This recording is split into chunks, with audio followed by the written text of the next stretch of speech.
আসসালামু আলাইকুম। আশা করি সবাই অনেক ভালো আছেন। আপনারা ইতিমধ্যেই অবগত আছেন যে বাংলাদেশ সেনাবাহিনী কর্তৃক সৈনিক নিয়োগের একটি নিয়োগ বিজ্ঞপ্তি প্রকাশিত হয়েছে এবং এটির আবেদনও কিছুদিনের মধ্যেই শুরু হয়ে যাবে। আপনার যদি প্রস্তুতি ভালো থাকে, আপনিও হতে পারেন বাংলাদেশ সেনাবাহিনীর একজন গর্বিত সৈনিক।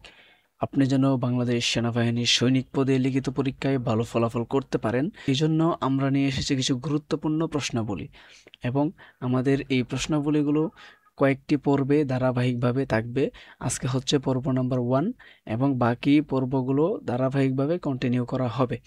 আপনার প্রস্তুতি যদি গুছানো থাকে, আপনিই হতে পারবেন বাংলাদেশ সেনাবাহিনীর একজন গর্বিত সৈনিক। এরকম গুরুত্বপূর্ণ প্রশ্ন ও চাকরির আপডেট পেতে আমাদের চ্যানেলটিকে অবশ্যই সাবস্ক্রাইব করবেন। তো চলুন কথা না বাড়িয়ে আমরা মূল ভিডিওতে চলে যাই। আজকে আমরা আলোচনা করব বাংলাদেশ সেনাবাহিনীর সৈনিক পদে লিখিত পরীক্ষায় আসার মতো গুরুত্বপূর্ণ প্রশ্নসমূহ। প্রশ্ন নাম্বার 1, 2025 সালে বাংলাদেশে সক্রিয় সার্বিক অভিযানের নাম কি, যা সাবেক আওয়ামী লীগ নেতা ও সমর্থকদের বিরুদ্ধে চালানো হলো? 1 নম্বর অপারেশন ক্লিন হার্ট, 2 নম্বর অপশন হচ্ছে অপারেশন ডেভিল হান্ট, 3 নম্বর অপারেশন ফোর হর্স, 4 নম্বর অপারেশন ন্যাশনাল গার্ড।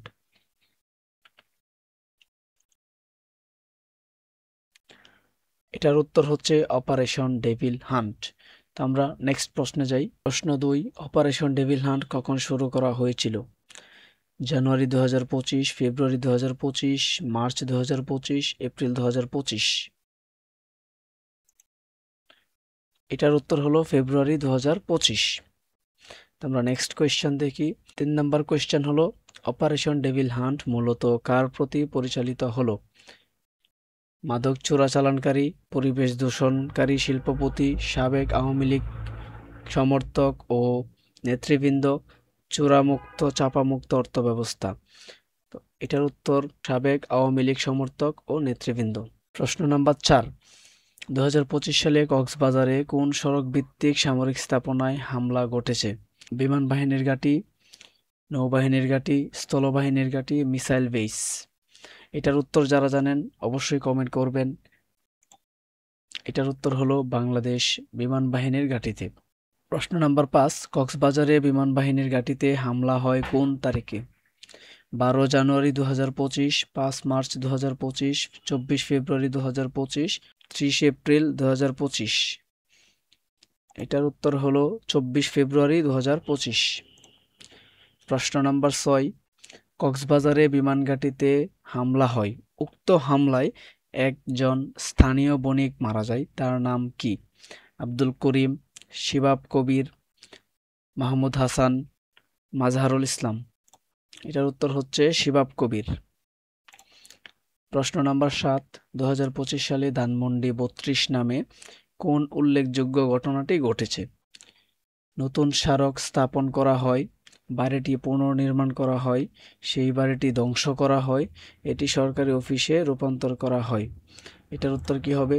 সেই বাড়িটি ধ্বংস করা হয়। প্রশ্ন নাম্বার 8, ধানমন্ডি 32 ভবনটি কার তারা ব্যক্তি ছিল? শেখ হাসিনা, বঙ্গবন্ধু শেখ মুজিবুর রহমান, বেগম খালেদা জিয়া, 71-এর মুক্তিযোদ্ধা নেতা। এটার উত্তর হলো বঙ্গবন্ধু শেখ মুজিবুর রহমান। প্রশ্ন নাম্বার 9, ধানমন্ডি 32 ধ্বংস করা হয়েছিল কোন প্রেক্ষাপটে? ভূমি অধিগ্রহণের জন্য, জুলাই আন্দোলনের জন্য, রাজনৈতিক অবজ্ঞার প্রতীক হিসেবে, সড়ক প্রসারের জন্য। এটার উত্তর হলো রাজনৈতিক অবজ্ঞার প্রতীক হিসেবে। অ্যান্ড আমাদের আজকের লাস্ট কোয়েশ্চেন হলো 2024 থেকে 2025 সালের গণ অভ্যুত্থান, যা জুলাই রেভলিউশন নামে পরিচিত, প্রায় কত মানুষ মারা গিয়েছিল বলে কিছু রিপোর্টে বলা হয়? প্রায় 500, প্রায় 1000, প্রায় 2000, প্রায় 1400। এটার উত্তর হচ্ছে প্রায় 1400। এই ছিল আজকের ভিডিওটি। যদি ভিডিওটি আপনাদের ভালো লেগে থাকে তাহলে অবশ্যই চ্যানেলটিকে সাবস্ক্রাইব করবেন যেন এইরকম ভিডিও সবার আগে আপনার কাছে চলে আসে এবং আপনি আপনার প্রস্তুতিটাকে ঠিকভাবে গুছিয়ে নিতে পারেন।